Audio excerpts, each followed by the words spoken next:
ಸ್ನೇಹಿತರೆ, ಇವತ್ತಿನ ವಿಡಿಯೋದಲ್ಲಿ 2026ರ ವರ್ಷದಲ್ಲಿನ ಏಪ್ರಿಲ್ ತಿಂಗಳಿನಲ್ಲಿ ಕನ್ಯಾ ರಾಶಿಯವರ ಭವಿಷ್ಯ ಯಾವ ರೀತಿ ಇರುತ್ತೆ ಅಂತ ತಿಳಿಸ್ಕೊಡ್ತೀನಿ.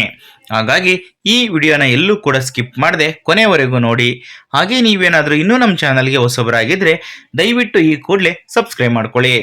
ಸ್ನೇಹಿತರೆ, ನಾವು ರಾಶಿ ಭವಿಷ್ಯವನ್ನು ತಿಳ್ಕೊಳ್ಳೋದಕ್ಕಿಂತ ಮುಂಚೆ ಈ ಏಪ್ರಿಲ್ ತಿಂಗಳಿನಲ್ಲಿ ಪ್ರಮುಖವಾದಂತಹ ಗ್ರಹ ಸಂಚಾರಗಳು ಯಾವ ರೀತಿ ಇದೆ, ಅದರಿಂದ ಈ ಕನ್ಯಾ ರಾಶಿಯವರಿಗೆ ಏನೆಲ್ಲ ಫಲಿತಾಂಶಗಳು ಸಿಗುತ್ತೆ ಅನ್ನೋದನ್ನ ಮೊದಲು ತಿಳ್ಕೊಳ್ಳೋಣ.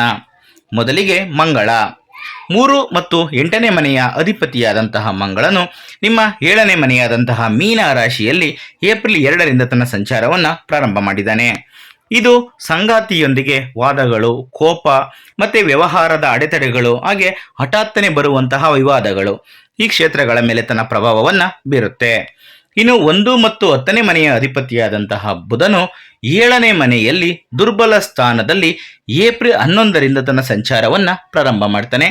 ಇದು ನಿರ್ಧಾರಗಳಲ್ಲಿ ಗೊಂದಲ, ಆಲಸ್ಯ, ಆರೋಗ್ಯ ಮತ್ತೆ ಪ್ರಮುಖ ಸಂವಹನ ದೋಷಗಳು ಈ ಕ್ಷೇತ್ರಗಳ ಮೇಲೆ ತನ್ನ ಪ್ರಭಾವವನ್ನು ಬೀರುತ್ತೆ. ಇನ್ನು 12ನೇ ಮನೆಯ ಅಧಿಪತಿಯಾದಂತಹ ಸೂರ್ಯನು 8ನೇ ಮನೆಯಲ್ಲಿ ಉನ್ನತ ಸ್ಥಾನದಲ್ಲಿ ಏಪ್ರಿಲ್ 14ರಿಂದ ತನ್ನ ಸಂಚಾರವನ್ನು ಪ್ರಾರಂಭ ಮಾಡ್ತಾನೆ. ಇದು ವಿಪರೀತವಾದಂತಹ ರಾಜಯೋಗ, ವಿದೇಶಿ ಲಾಭಗಳು, ಕಣ್ಣಿನ ಸಮಸ್ಯೆಗಳು, ಹಠಾತ್ತನೆ ನಡೆಯುವಂತಹ ನಾಟಕೀಯ ಘಟನೆಗಳು ಈ ಕ್ಷೇತ್ರಗಳ ಮೇಲೆ ತನ್ನ ಪ್ರಭಾವವನ್ನು ಬೀರ್ತಾನೆ. ಇನ್ನು 2 ಮತ್ತು 9ನೇ ಮನೆಯ ಅಧಿಪತಿಯಾದಂತಹ ಶುಕ್ರನು ತನ್ನ ಸ್ವಂತ ಮನೆಯಾದಂತಹ 9ನೇ ಮನೆಯಲ್ಲಿ ಏಪ್ರಿಲ್ 19ರಿಂದ ಸಂಚಾರವನ್ನು ಪ್ರಾರಂಭ ಮಾಡ್ತಾನೆ.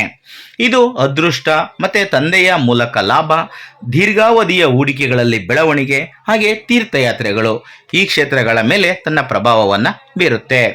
ಇನ್ನು ನಿಮ್ಮ 4 ಮತ್ತು 7ನೇ ಮನೆಯ ಅಧಿಪತಿಯಾದಂತಹ ಗುರು 10ನೇ ಮನೆಯಾದಂತಹ ಮಿಥುನ ರಾಶಿಯಲ್ಲಿ ಸಂಚಾರವನ್ನು ಪ್ರಸ್ತುತವಾಗಿ ಮಾಡ್ತಾ ಇದ್ದಾನೆ.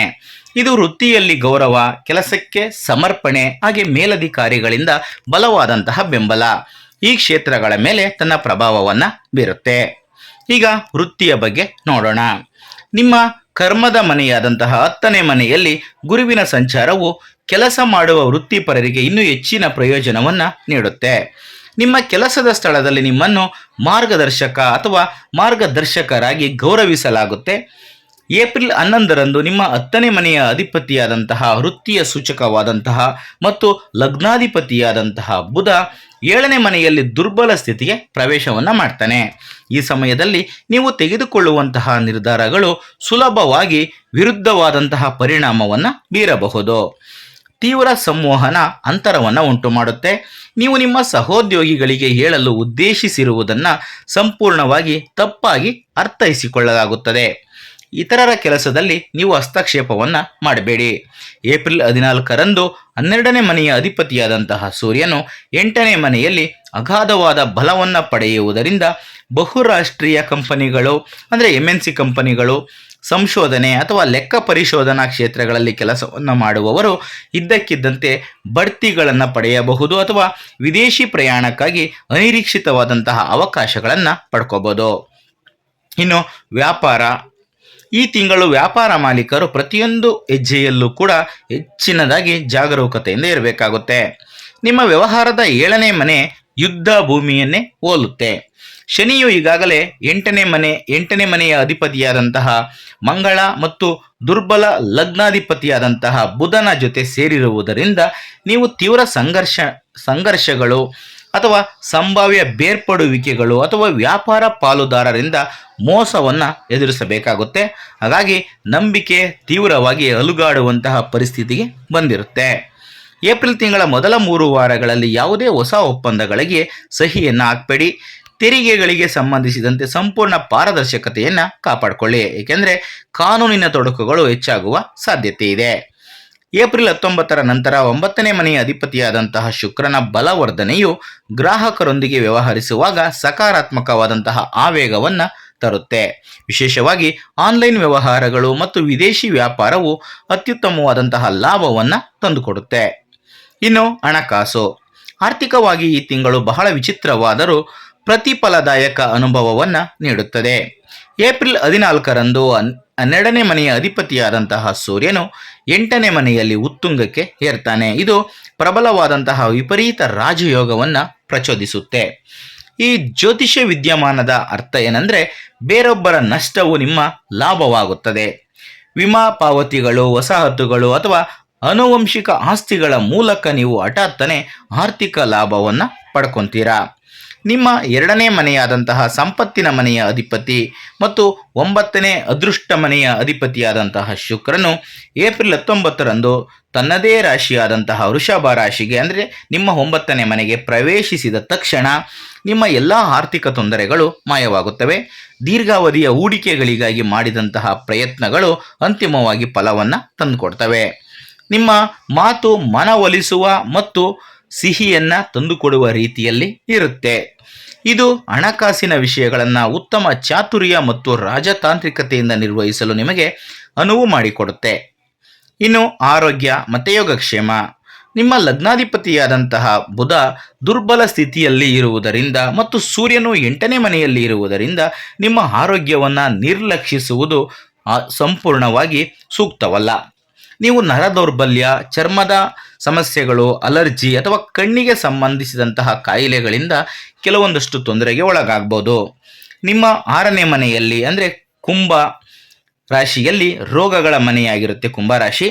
6ನೇ ಮನೆಯಲ್ಲಿ ರಾಹು ಸಾಗುವುದರಿಂದ ವೈದ್ಯರು ಸಹ ನಿಮಗೆ ಬರುವಂತಹ ಯಾವುದೇ ಕಾಯಿಲೆಯನ್ನು ತ್ವರಿತವಾಗಿ ಪತ್ತೆ ಹಚ್ಚೋದಕ್ಕೆ ಕಷ್ಟವಾಗ್ಬೋದು.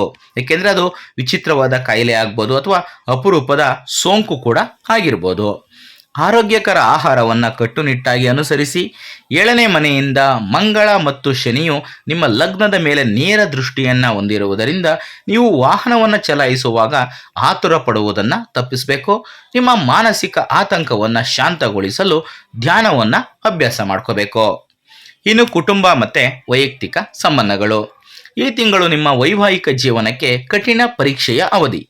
ನಿಮ್ಮ 7ನೇ ಮನೆಯಲ್ಲಿ ಮಂಗಳ ಮತ್ತು ಶನಿ ಮತ್ತು ದುರ್ಬಲ ಬುಧನ ಅಸ್ತವ್ಯಸ್ತ ಸಂಯೋಜನೆಯು ನಿಮ್ಮ ಜೀವನ ಸಂಗಾತಿಯೊಂದಿಗೆ ಅಂತ್ಯವಿಲ್ಲದ ವಾದಗಳು ಮತ್ತು ಬೃಹತ್ ಅಹಂಕಾರದ ಘರ್ಷಣೆಗಳಿಗೆ ಕಾರಣವಾಗಬಹುದು. ನೀವು ಪರಸ್ಪರರ ಮಾತುಗಳನ್ನು ನಿರಂತರವಾಗಿ ತಪ್ಪಾಗಿ ಅರ್ಥೈಸಿಕೊಳ್ಳುತ್ತೀರಿ.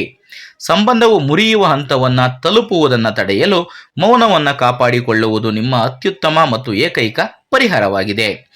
ನಿಮ್ಮ ಸಂಗಾತಿಯ ಆರೋಗ್ಯಕ್ಕೆ ಸಂಬಂಧಿಸಿದ ವೈದ್ಯಕೀಯ ವೆಚ್ಚಗಳು ಸಹ ಹೆಚ್ಚಾಗುವ ಸಾಧ್ಯತೆ ಇದೆ. ಆದರೂ ಏಪ್ರಿಲ್ 19ರ ನಂತರ ನಿಮ್ಮ 9ನೇ ಮನೆಯಲ್ಲಿ ಶುಕ್ರನ ಸಂಚಾರವು ನಿಮ್ಮ ತಂದೆಯಿಂದ ಅಪಾರ ನೈತಿಕ ಬೆಂಬಲವನ್ನು ತಂದುಕೊಡುತ್ತೆ. ನೀವು ನಿಮ್ಮ ಕುಟುಂಬದೊಂದಿಗೆ ತೀರ್ಥಯಾತ್ರೆ ಅಥವಾ ಆಧ್ಯಾತ್ಮಿಕ ಪ್ರವಾಸವನ್ನು ಯೋಜಿಸೋದಕ್ಕೆ ಪ್ರಾರಂಭ ಮಾಡ್ತೀರಿ. ಅದು ನಿಮ್ಮ ಮನಸ್ಸಿಗೆ ಬಹಳವಾದಂತಹ ಶಾಂತಿಯನ್ನು ತಂದುಕೊಡುತ್ತೆ. ಇನ್ನು ಶಿಕ್ಷಣ ಮತ್ತು ವಿದ್ಯಾರ್ಥಿಗಳ ಜೀವನ. ಶಿಕ್ಷಣದ ಸೂಚಕವಾದಂತಹ ಬುಧ ಗ್ರಹವು ದುರ್ಬಲವಾಗಿರುವುದರಿಂದ ವಿದ್ಯಾರ್ಥಿಗಳು ಏಕಾಗ್ರತೆಯ ಕೊರತೆಯನ್ನು ಎದುರಿಸಬೇಕಾಗುತ್ತದೆ. ನೀವು ಓದಿದ್ದನ್ನು ಮರೆತು ಬಿಡಬಹುದು ಅಥವಾ ಪರೀಕ್ಷೆಯ ಸಮಯದಲ್ಲಿ ಹೆಚ್ಚು ಗೊಂದಲಕ್ಕೆ ಒಳಗಾಗಬಹುದು.